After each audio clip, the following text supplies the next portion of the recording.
আসসালামু আলাইকুম দর্শক মন্ডলী, গোলাট্টা টিভি হইতে খবর পড়তে আসি মই গোলাট্টা জাহি।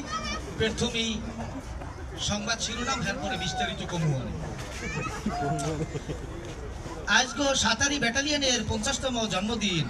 সৈনিক জীবনের বর্তমান অবস্থা, ব্যাটালিয়ন এবং রামপুরা ক্যাম্পের পরিস্থিতি, সৈনিক মেসের অবস্থা, এরপর টুকটাক সংবাদ, খেলাধুলা এবং সবশেষে রয়েছে আবহাওয়া। এই ফির বিস্তারিত। আজগো সাতারি ব্যাটালিয়নের 50তম জন্মদিন। হেরপিনে বেন্যা লইতে বিভিন্ন প্রোগ্রামের মাধ্যমে মোরা রাইতে এহিনেই উপস্থিত হয়েছে।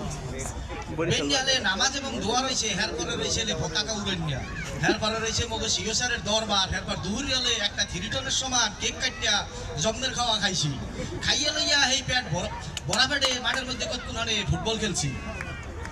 আর এই রাত্রিকালে 50-এর গায়ে আগুন লাগাই দিয়া অনুষ্ঠান শুরু হয়ে গেছে। সৈনিক জীবনের বর্তমান অবস্থা এই সম্পর্কে একজন সৈনিকের কাছে জানতে চাইলে হে সাপ জানাইয়া দিয়েছে, সৈনিকের তো জীবনই নাই, হের আবার অবস্থা হইবে কি? ওরা তো এখন রোবট হয়ে গেছি, দিন আর রাত সব সমান হয়ে গেছে, রুমে যাইতে পারি না। রুমে গেলি আবার আর এক আতঙ্ক। রুম সিনিয়র এবং সিএসএম মেজর বুড়ি আর ঝাড়ু লইয়া দাঁড়াই থাকে, বাঁচার কোনো উপায় নাই।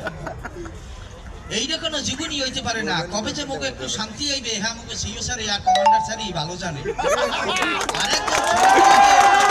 জানতে পারি হ্যাঁ আর এক কষ্টের কথা।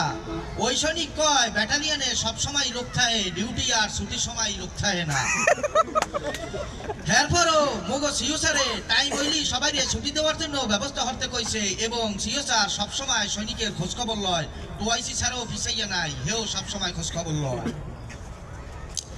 এ পর্যন্ত সব তো ঠিকই আনলে, কিন্তু মুই যখন 2 দিন বা 3 দিন বা 10 দিন ছুটি যাই, সেই কয়দিন যদি ব্যাটালিয়ন চলতে পারে, কিন্তু মুই যেদিন ছুটি দেয় বাসে উঠতেই দেই মোর নাম চিড়ে জ্বলতে থাকে ডিউটিতে। তো চুলকাটার সময় পাই না, ডিসিপ্লিন তো দূরের কথা, শরীর থাকে দুর্বল, এর মধ্যে আবার ডিউটি।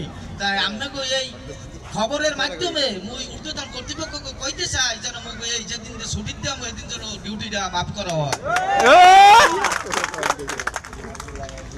ব্যাটালিয়ন এবং রামপুরা ক্যাম্পের পরিস্থিতি।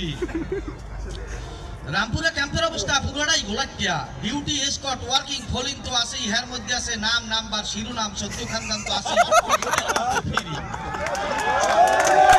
রামপুরাতে এত ফলিং আর এসকর্ট, ওহিনের সৈনিকের সবাই ঘুম তো সোনার হরিণ হয়ে গেছে।